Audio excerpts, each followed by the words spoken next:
Hello नमस्ते प्रणाम। मैं आपकी चांदी स्वागत करती हूँ आप सभी को अपने यूट्यूब चैनल चांदी कौती गीत में।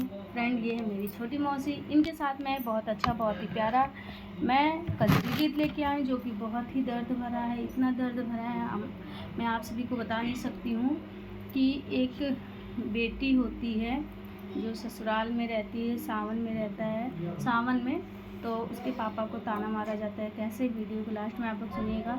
इतना दर्द भरा है कि हम आप सभी से कह नहीं सकते हैं। तो चलिए नहीं ज़्यादा टाइम वेस्ट करते हुए आप सभी का तो सुनाते हैं कैसे हैं। अंगना में रोवै बिना बाप की बिटियावा, चलायावा पापा जी ससुरवाना। अंगना में रोवै बिना बाप के बिटियावा, चलायावा पापा जी ससुरवाना।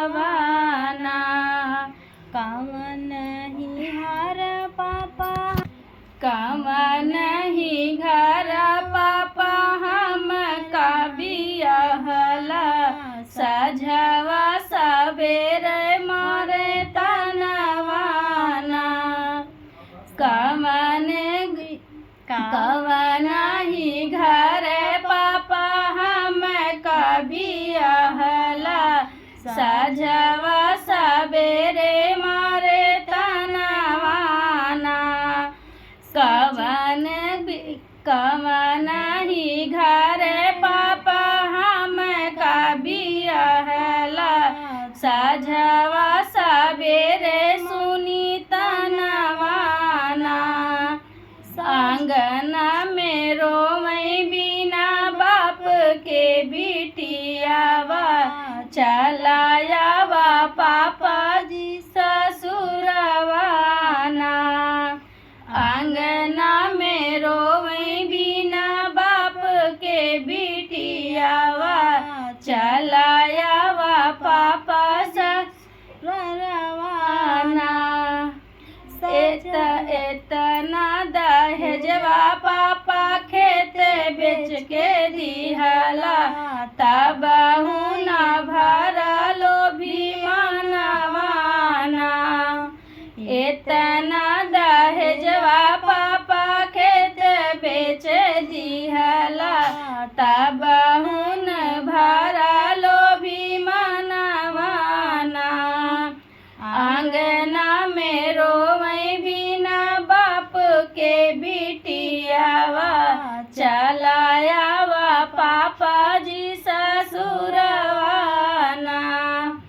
आंगना में रोवै बिना बाप के बिटियावा, चलायावा पापा जी ससुरवाना। कवनो जे तकलीफिया पापा हम काज मिली है, हंसी हंसी सबै तकलीफियाना। कवनो जे तकलीफिया पापा हम काज मिली है, हंसी हंसी सबै तकलीफियाना। आंगना में रोवै बिना बाप के बिटियावा, चलायावा पापा जी ससुरवाना।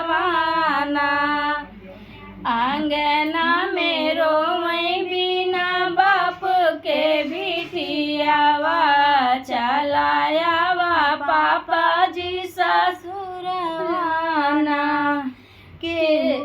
केहू जे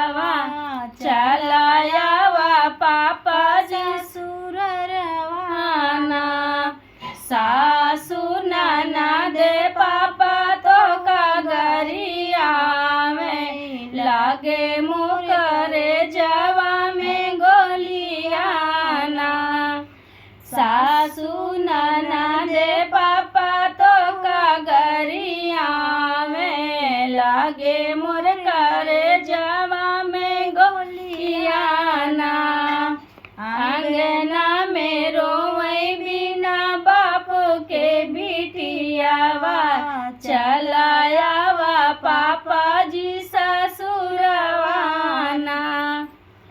अंगना में रोवै बिना बाप के बिटियावा चलायावा पापा ससुररिया।